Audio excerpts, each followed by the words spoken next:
Hey, I'm Michael, and this is Michael in the Middle. It's an intergenerational relational podcast for people who are interested in better human interaction. I'm glad you're here.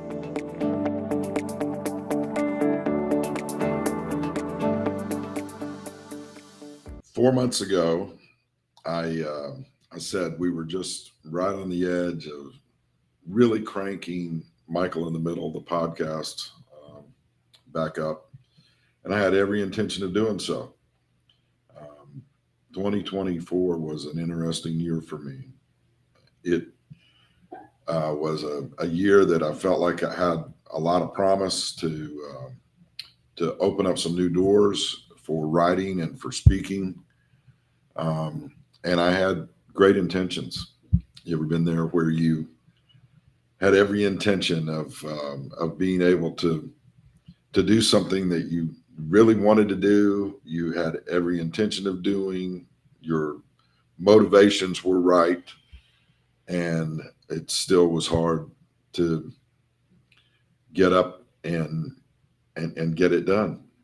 And I just have to admit here that 2024 was a hard year for me. I did get started on a book that I've talked about. Have several chapters done on There Ain't Nothing Bad About Being Good, and I'm excited about the potential of finishing that up.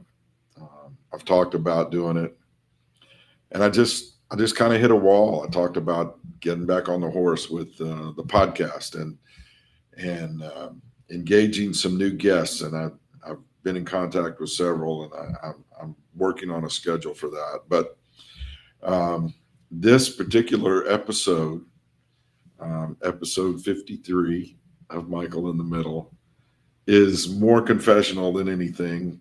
I think it's also aspirational.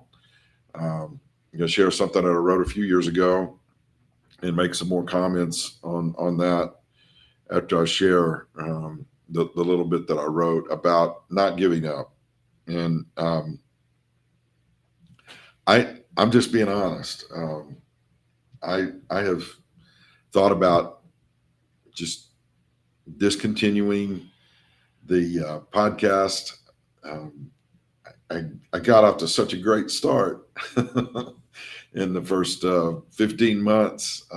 We had 50 episodes produced, and last year during 2024, I did two. I did one in March about a year ago, right now, and then I did another one about 4 months ago. And in retrospect, as I look back on 2024, I recognize that perhaps I was just dealing with the grief of losing loved ones. My wife's parents were about 15, 16 years older than mine. Hers lived to be 100 or so. Her dad just shy of it. Her mom about 4 months shy of being 101. My parents died very suddenly at 85, and my mom in November of 2021, and my dad was 86 in December of 2023.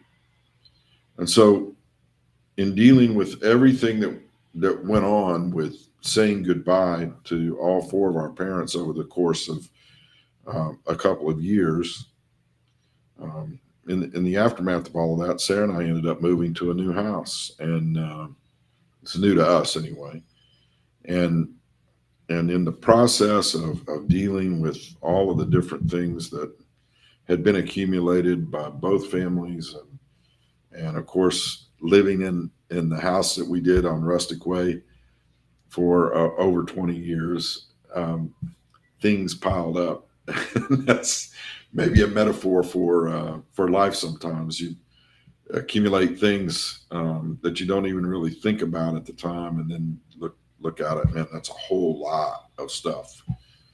I think that happens to us emotionally sometimes too, and I'm pretty sure that's what happened to me in the process of thinking about what it means to be now responsible in a sense as the elder brother in our family, and turning 65 last month in February.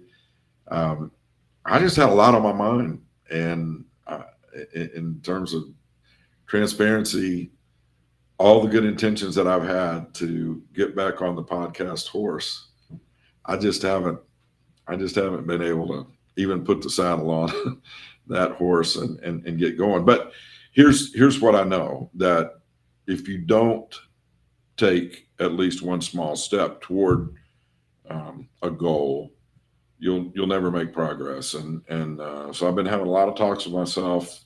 Um, I've had to make a couple of trips by myself where I'm alone with my thoughts in the car, and I'm thinking about, come on, Michael, what are you going to do? You're just going to kind of roll over and quit here at this stage of the game? I still have a lot of work to do in my role at Trevecca Nazarene University, but what am I going to do with my life, and what I have left, forever, for however long I still have it. I mean, if I live to be as old as my dad did before he died, I've got a little over 20 years. What am I going to do with those 20 years? And I want them to count. And so um, that's what I'm working toward by even recording this today. Uh, I'm in a hotel room in Fort Lauderdale, Florida. I've got to get on the road a little bit later and head up to Orlando. Um, that the responsibilities of life don't stop just because we're struggling to keep going. And so I've had to keep my mind on my work. I've also been doing what I can to stay in better touch with our sons and their families, trying to figure out how to make time to be with them, since they are not living in Nashville. I mean, just for those of you who may still be listening, our oldest son and his family live in Salisbury, Maryland.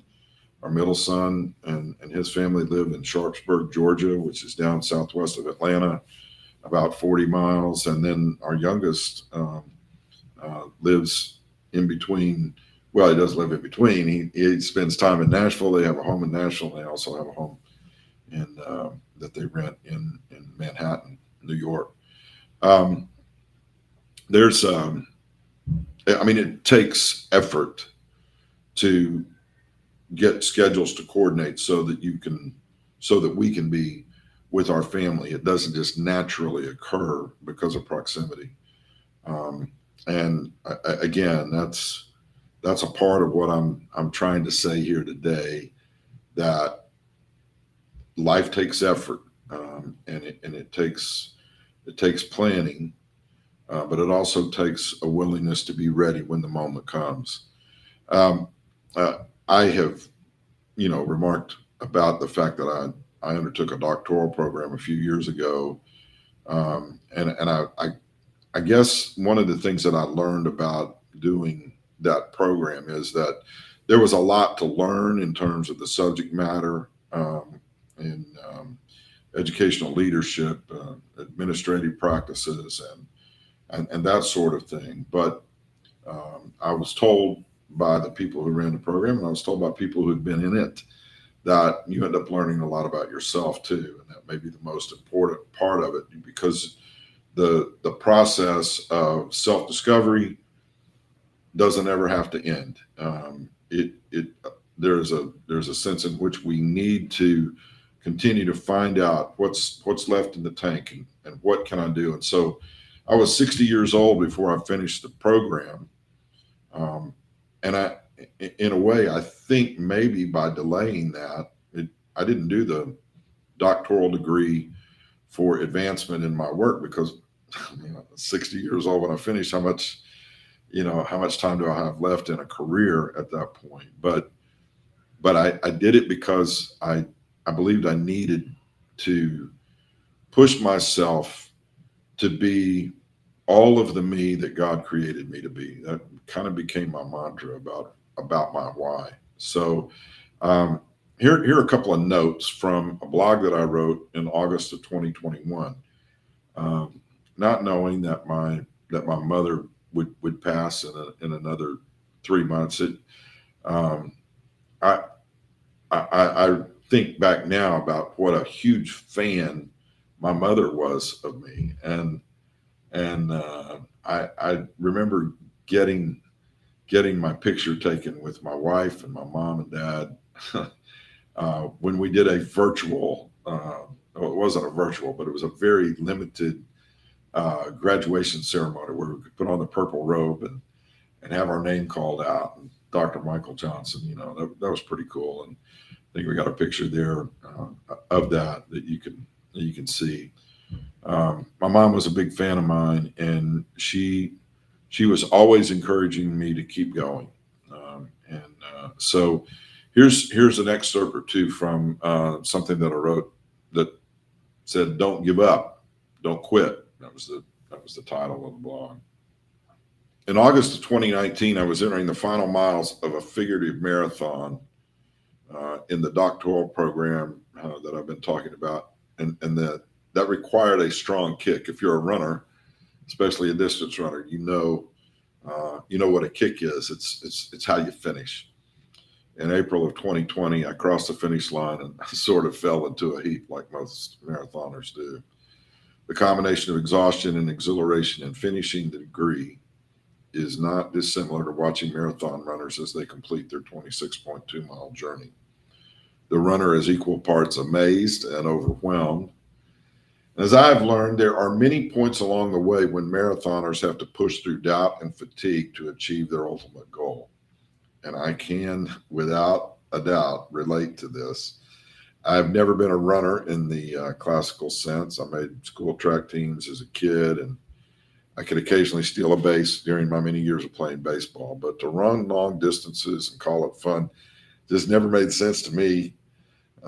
Whenever I was running, it was to get to a certain point, and I didn't want to run for long periods of time ever. Now, after completing that marathon, I'm thinking about the fact that I had more endurance in me than I ever realized. I'm also realizing that the biggest reason I finished the degree, the race, if you will, is that I didn't quit. That's it. That's the tweet, or that's the X. Now, I didn't quit. In March of 2020, at least in America, um, or we began running a race that at first was called 15 days to flatten the curve. When COVID came around, they told us we just needed to step back, and for 15 days, we'll be okay. It turned into a marathon of what felt like an interminable distance. We were all fatigued by it. We were all fighting the urge to turn on one another. And COVID-19 did claim an excruciating number of lives. There's no doubt about that. But I think it also stole a large part of our life as human beings. And I think that extends to this day. I wrote back then in 21 that I wasn't offering answers about how to solve the pandemic itself, because that just ended up devolving into talking points and blame gaming. But I offered then in 2021, and I offer it to you today. If you're in the middle of what feels like a marathon, a never-ending race, it's hard to see the finish line in sight. I hope a couple of ideas here that I'm going to offer will inspire you to keep going. And here are some ideas that I believe help us finish well. First, be generous. In my doctoral studies on the subject of generosity, I learned that the word in its earliest forms was taken from the Latin language and referred to a nobility of birth. You were noble because of your bloodline. It later evolved in its understanding to become nobility of purchase, nobility of purpose, which I like much better. That definition was I guess that came forward for me out of a nobility of purpose. The definition that resonated most with me in my studies came from Science of Generosity project at the University of Notre Dame. The date on that was 2009, so it's extending back several years now. But simply, generosity is the virtue of giving good things to others freely and abundantly. And I really, really like that. I think that's a simple, concise, but very profound way to look at it. Generosity is the virtue of giving good things to others freely and abundantly. I also learned during those studies that there's scientific proof that even thinking about doing something good for someone else produced a positive neural response. That's to say, one's brain, when connected with a generous thought, reacts positively. A group at the University of Lübeck in Germany specifically found that generosity and happiness improve well-being and can facilitate societal success. So being generous, according to the science, is good for your health. So if you're going to finish well, be generous.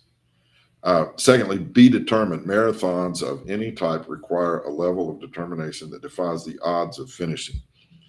It's sad to note that only about 50 to 60% of doctoral students ultimately finish their degree. And that's not just a true record. That's people get started on a doctoral program and for whatever reason, bumps in the road come along and they don't finish. There are many reasons why this is so. And many of them understandably valid, but there's one common factor among those who do finish, and that's that they're determined to finish no matter what. So be generous, be determined. Another way to finish well is to be patient. Continuing the marathon analogy, long distance runners have to stay patient. Sprinters must be disciplined, but they also have to run with urgency in the heat of the moment. Marathoners, however, have to monitor pace and markers and their own bodies along the way. Being patient is more a state of mind than it is a physical reaction. So whatever you're going through that seems to be taking forever, stay patient, and stay patient long enough to see that you are closer to the finish line than when you started. Duh. But it doesn't feel like it sometimes. So stay patient long enough to see that you're closer to the finish line than when you began. Be generous, be determined, be patient, and be kind. It's a recurring theme for me in this podcast, but I'm convinced that kindness can never be overrated. Being kind does not indicate weakness nor acquiescence to all that is wrong in this world.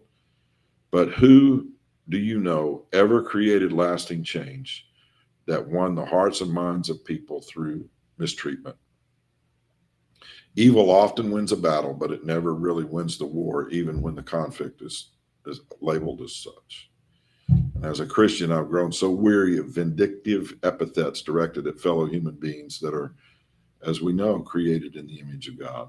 I think it's time to wage war on the evils in this world with unfettered kindness, the kind of kindness that can only come from the hand of the Almighty.